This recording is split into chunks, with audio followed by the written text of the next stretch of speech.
Informasi berikutnya pemirsa, tempat pemrosesan akhir berbasis lingkungan dan edukasi TPA BLE di Desa Kaliori, Kecamatan Kalibagor, Kabupaten Banyumas layak jadi percontohan pengelolaan sampah nasional, diungkapkan Menteri Lingkungan Hidup Hanif Faisal Nurrofik saat melakukan kunjungan ke TPA BLE Kaliori. Menteri Lingkungan Hidup LH Hanif Faisal Nurrofik mengunjungi tempat pemrosesan akhir berbasis lingkungan dan edukasi TPA BLE di Desa Kaliori, Kecamatan Kalibagor, Kabupaten Banyumas. Selama kunjungannya meninjau pengelolaan sampah di lokasi ini hingga 1 jam lebih, Hanif heran tidak ada bau menyengat yang muncul berbeda dengan tempat lainnya.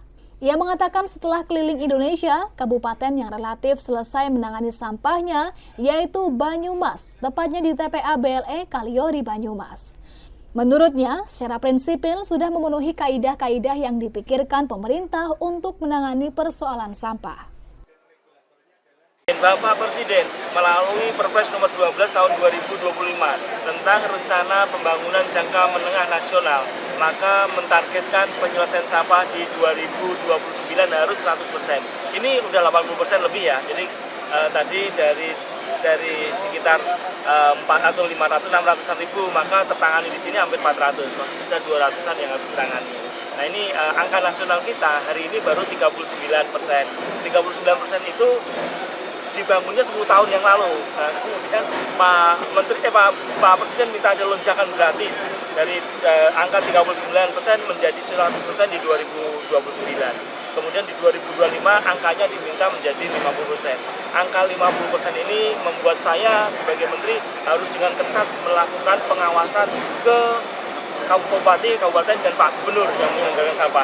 Saya mohon izin akan agak tegas sedikit untuk menjamin bahwa angka 50% ini tercapai. Karena di dalam skenario RPJMN maka sampah di tahun 2025 wajib 50%. Saat ini aja baru 39. Ada gap 11% yang angka itu sangat besar yang harus kita selesaikan dalam 1 tahun. Makanya saya sedang roadshow di kabupaten-kabupaten, kota dan provinsi untuk meyakinkan bahwa pemerintah pusat sangat tegas, sangat mempunyai target yang jelas. Kita semua tidak boleh main-main dengan arahan negara ini. Siapa yang main-main maka akan ada tanggung jawab yang harus berkonsekuensi secara pribadi dan jabatannya. Ia menambahkan penanganan sampah di Kabupaten Banyumas berbeda dengan wilayah lainnya. Dirinya juga memuji keberanian Bupati Banyumas mengambil kebijakan komersialisasi sampah. Di Banyumas, proses penyelesaian sampahnya dilakukan dengan desain bisnis. Seharusnya daerah lain bisa menjadikan Kabupaten Banyumas sebagai role model penyelesaian sampah. Sebab di Banyumas pengelolaannya sudah di angka 80%, hampir mencapai 100%. Melalui Perpres nomor 12 tahun 2025 tentang pembangunan jangka menengah nasional, pemerintah menargetkan penyelesaian sampah di tahun 2029 nanti harus 100%, sementara angka nasional baru mencapai 39%.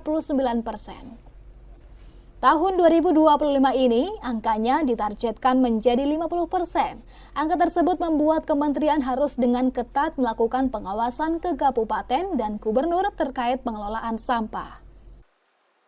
Dari Banyumas, Ari Nugroho, Banyumas TV melaporkan.